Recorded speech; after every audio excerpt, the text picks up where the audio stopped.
Hey guys, welcome to my channel Karan थ्रिवेलोसिटी। So इस video में Batman Flash the button comic के final part को एक्सप्लेन करने वाला हूं, जिसमें हम डॉक्टर मैनहट्टन के थोड़े से कैरेक्टर आर्क को देखने वाले हैं कि वो डीसी यूनिवर्स में कितना ज्यादा पावरफुल है और बैटमैन और फ्लैश स्पीड फोर्स में फंस चुके हैं। आखिर वो स्पीड फोर्स से कैसे वापस आएंगे। और पिछले पार्ट में कोई एक ऐसा बंदा था जो पूरी फ्लैश पॉइंट टाइमलाइन को होल्ड कर रहा था, हमें उसके बारे में भी पता चलेगा। सो ये सब जानने के लिए इस वीडियो को एंड तक जरूर देखना। और हाँ, वीडियो अच्छी लगे तो वीडियो को लाइक कर देना और ऐसे ही कॉमिक बुक एक्सप्लेनेशन देखने के लिए चैनल को सब्सक्राइब तो कर ही देना। खैर, एक्सप्लेनेशन शुरू करते हैं। Batman Flash the button part 3।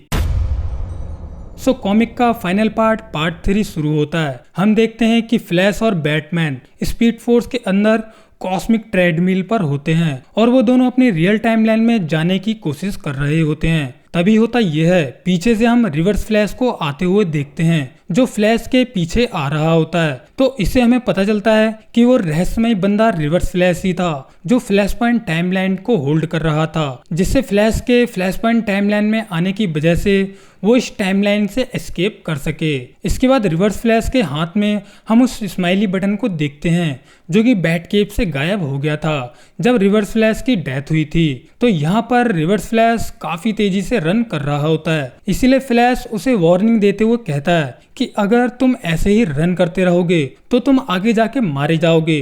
जिस पर रिवर्स फ्लैश कहता है, फ्लैश तुम नहीं जानते मैंने क्या क्या देखा है। ये स्माइली बटन किसे बिलोंग करता है मैं जानता हूँ, लेकिन उसने मेरे जैसे इंसान को कभी नहीं देखा होगा। और बैरी एलन, तुमने मुझे बचा लिया जैसे तुमने वॉली वेस्ट को बचाया था स्पीड फोर्स से। सो यहाँ पर रिवर्स फ्लैश खुद स्माइली बटन के ओनर को चैलेंज कर रहा होता है, जो कि ये स्माइली बटन एक ऐसे बंदे को बिलोंग करता है जिसके बारे में रिवर्स फ्लैश जानता भी नहीं है कि वो कितने ज्यादा पावरफुल है। लेकिन रिवर्स फ्लैश लगातार उसी रास्ते पे जा रहा होता है, अपनी मौत को बढ़ावा दे रहा होता है। पीछे से फ्लैश रिवर्स फ्लैश को यानी कि थॉन को बताता है कि अगर वो ऐसे ही उस रास्ते पे जाता रहेगा तो वो जान से मारा जाएगा, क्योंकि उसने थॉन का फ्यूचर देख लिया होता है। लेकिन थॉन फ्लैश की एक भी बात नहीं सुनता और वो आगे जाता ही रहता है, क्योंकि थॉन जानता है कि उसके मरने से कोई भी फर्क नहीं पड़ता।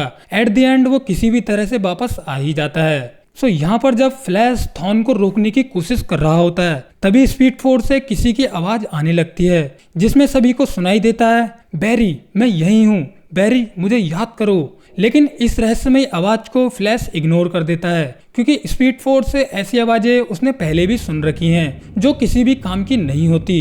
इसके बाद होता यह है, थॉन स्पीड फोर्स में एक छेद करते हुए बाहर निकल जाता है और वो स्पेस में तैरते हुए कुछ पत्थरों पर जा गिरता है, जहाँ पर थॉन कहता है, आखिरकार मैं पहुंच ही गया। रिवर्स फ्लैश स्माइली बटन के ओनर को याद करते हुए कहता है, हेलो, तुम्हें मुझसे डरने की जरूरत नहीं है, मैं तुम्हारी प्रेजेंस को फील कर सकता हूँ। इनफैक्ट मैंने आज तक तुम्हारे जैसे किसी बंदे को फेस नहीं किया। तुमने टाइमलाइन में बहुत सारी गड़बड़ियां की हैं और अभी भी तुम छुपे हुए हो, लेकिन तुम्हें मुझसे छुपने की जरूरत नहीं है। मैं औरों की तरह नहीं हूँ, मुझे इरेज नहीं किया जा सकता।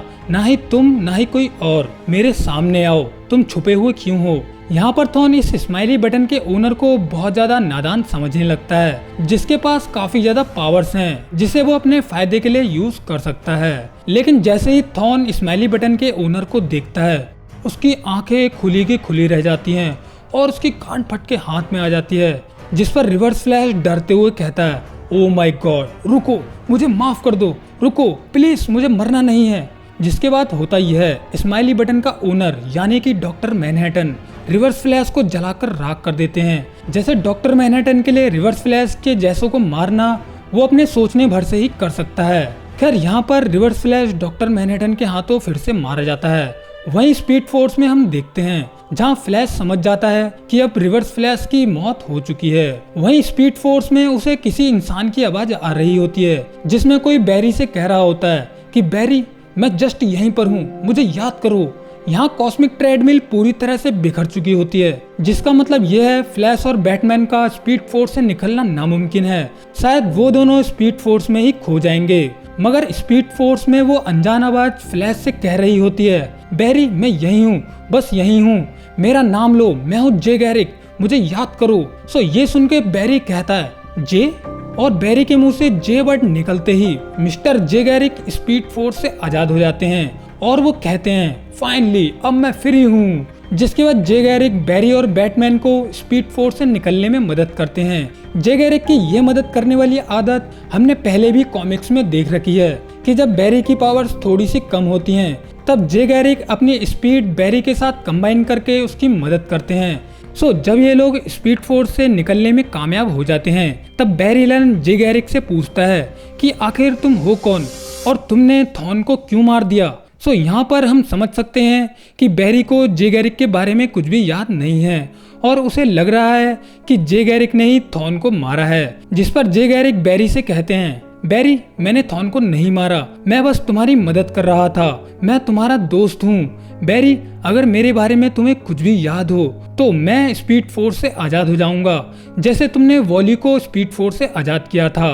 खैर बैरी को जे गैरिक के बारे में कुछ भी याद नहीं आता, इसीलिए जे गैरिक यहाँ से स्पीड फोर्स में गायब हो जाते हैं। लेकिन बैरी एलन जे गैरिक को वॉली की तरह ही स्पीड फोर्स से बाहर निकालने की कोशिश करता है मगर बैरी को उनका नाम भी याद नहीं होता, इसीलिए जे गैरिक ऑटोमेटिकली स्पीड फोर्स में चले जाते हैं। खैर इसके बाद ब्रूस और बैरी ब्रूस के पेरेंट्स की कब्र पर पहुंचते हैं जहां ब्रूस बताता है कि हम इस केस को क्लोज तो करना चाहते हैं पर ऐसा लग रहा है ये स्माइली बटन का दिखना, रिवर्स फ्लैश का 2 बार मरना ये कोई एक्सीडेंट नहीं है। इन सभी चीजों को कोई किसी बड़े मकसद के लिए कर रहा है और हम उसे सिर्फ एक ही नाम से जानते हैं, गॉड, जो समय में, यूनिवर्स में, टाइमलाइन में काफी बड़े बड़े बदलाव कर सकता है। वहीं दूसरी ओर स्पेस में हम एक ब्लू लाइटनिंग को देखते हैं जो अर्थ की ओर बढ़ रही होती है और कहीं स्पेस में हम उसी स्माइली बटन को देखते हैं जहां पर रिवर्स फ्लैश की मौत हुई थी। खैर यहाँ पर स्माइली बटन को उठाते हुए डॉक्टर मैनहट्टन कहते हैं क्यों मेरी टाइम को देखने की सोच तुम्हें परेशान करती है, सब कुछ पहले से ही निर्धारित है, जो भी मैं कर रहा हूँ हम सब यहाँ पर कठपुतलियाँ हैं जिसमें मैं भी वो कठपुतली हूँ जो अपने धागों को देख सकता है।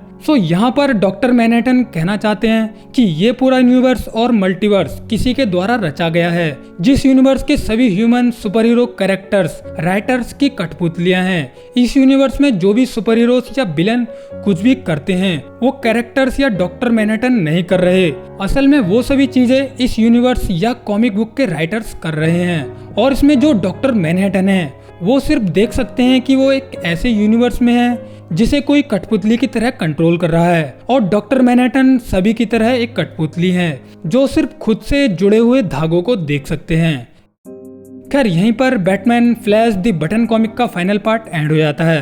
आप लोगों को ये वाला पार्ट कैसा लगा लाइक और कमेंट करके जरूर बताना और डॉक्टर मैनहट्टन की ये लाइंस और कैरेक्टर आर्क्स देखने के बाद आपको कैसा लग रहा है, मुझे तो काफी ज्यादा पसंद आया। और हाँ, डूम्सडे क्लॉक देखना चाहते हो तो चैनल पर सपोर्ट दिखाना मत भूलना और मैं आप सभी के कमेंट्स देखता रहता हूँ तो ये मत सोचना कि मैं आपके कमेंट नहीं पढ़ता। खैर हम मिलते हैं किसी और वीडियो में, tata bye bye, take care.